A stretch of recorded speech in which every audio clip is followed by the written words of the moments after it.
मुख्यमंत्री आणि उपमुख्यमंत्री म्हणतात की विरोधक त्या बैठकीला आले नाही, त्याच्यामुळे विरोधक मराठा आरक्षण विरोधी आहे. मात्र त्याच बैठकीमध्ये सत्ताधारी लोकांनी सगळ्या स्वराज्याच्या आरक्षणाला विरोध केला. हे बघा, मी परवाही सांगितलं, काल पण सांगितलं, त्याच्या अगोदरही सांगितलं, विरोधकांनी जायलाच पाहिजे होतं. जनतेला न्याय मिळावा या भूमिका त्यांची असलीच पाहिजे, पण ते नाही गेले. म्हणून तुम्ही आम्हाला त्यांचं कारण सांगणार का? आता सत्ता तुमच्या हातात आहे, नाही आलेत नाही आली, तुमची इच्छाशक्ती आहे ना, राजकीय इच्छाशक्ती, चला द्या. काय गरज आहे त्यांच्या मागं पळायची? कशामुळे पळताय? उलट तुम्हाला सांगावे की विरोधक आला नाही तरी आम्ही सरकार आहे, मराठा आणि कुणबी एकच कायदा पारित केलाय, सगळ्या सोयरीची अंमलबजावणी दिली, 3ही गॅजेट घेतले, केसेस सुद्धा मागे घेतल्यात, प्रमाणपत्र देण्याचं काम सुरू आहे, व्हॅलिडिटी सुद्धा तातडीने आम्ही आज सरकारने आदेश काढलेत की तातडीने द्यायला सुरुवात करा. हे सांगायला पाहिजे. त्यांचं कारण सांगून तुम्हाला द्यायचं नाही का आम्हाला? मग असं म्हणणं आहे का तुमचं? ते नाही आले म्हणून आमचा घात करणार का? आमच्या पोरांचे बळी घेणार का?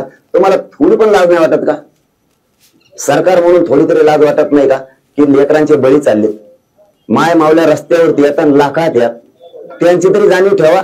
सरकार आहेत ना तुम्ही, तुम्हाला तेवढी तरी लाज वाटली पाहिजे की आपल्या राज्यातल्या माता मावल्या, बारीक बारीक लेकरं, वयोवृद्ध माणसं रस्त्यावरती लाखाच्या संख्येने आहेत.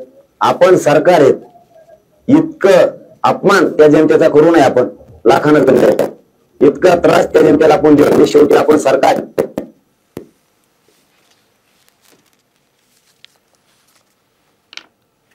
जनतेकडे आपण सरकार आहे, जनतेकडे सगळे सारखे म्हणून बघणं हे सरकारचं काम नाही का? का रोष अंगावर घ्यायला लागले नाराजीचा मराठ्यांचा? परवडणार नाही सरकारला. मी जाहीर सांगतो, सरकारला मराठ्यांचा रोष परवडणारा नाही. मराठे एक दिवस सगळे मराठी कामं सोडून द्यायला लागले आणि स्वतःच्या लेकरासाठी रस्त्यावरती यायला लागले. सरकारला एवढं तरी कळायला पाहिजे की किती मोठी खतखत आहे. ही खतखत आपले पक्ष तर संपवील, पण सगळ्या उमेदवार सुद्धा संपवून टाकेल.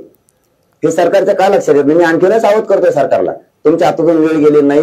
मला किंवा माझ्या समाजाला राजकारणात यायचं नाही. तुम्ही आम्हाला त्याच्यात ढकलू नका. तुमच्या आयुष्यातला पश्चाताप तुमच्यावर येईल अशी वेळ तुम्ही आणू नका. मी सावध करतोय तुम्हाला, तुमच्यावर टीका नाही करत, तुम्हाला सावध करतोय बार की आम्हाला त्याच्यात नाही यायचं.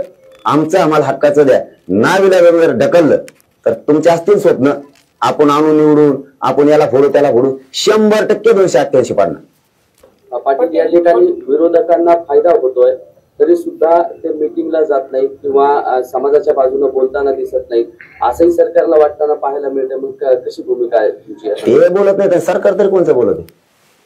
सरकारला तर बसवलंय, ते तर विरोधीच आहेत. यांना तर सत्तेवर मराठ्यांनीच बसवलंय.